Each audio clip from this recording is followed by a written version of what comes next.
And you also are a mental health advocate. So would you say a bit more about that? And does that link back to this journey with philosophy?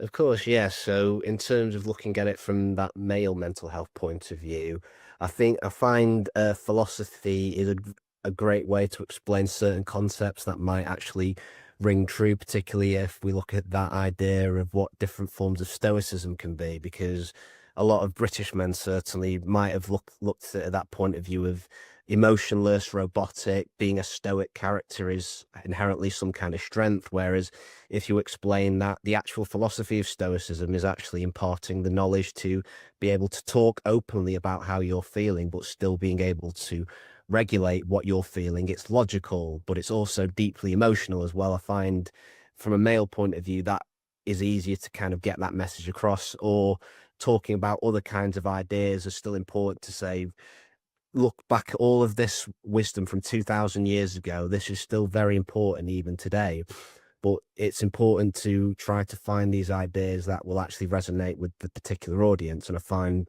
by talking about it, that's a great way to make people think differently. And like, but look at all this stuff here as well.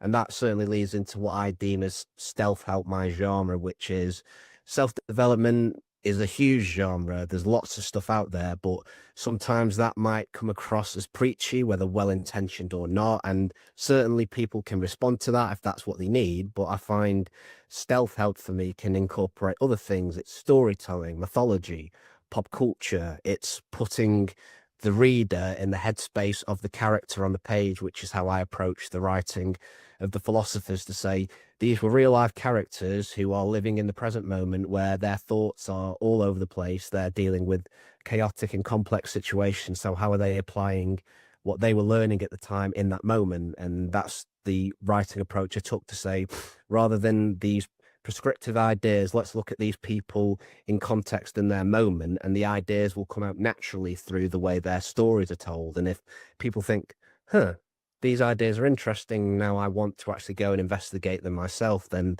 that is certainly vindicating for me. That is where stealth help, I find, is that gentle guide, not to preach, but to offer a gentle path forward for people who want to explore all of these different paths. I think it's brilliant, and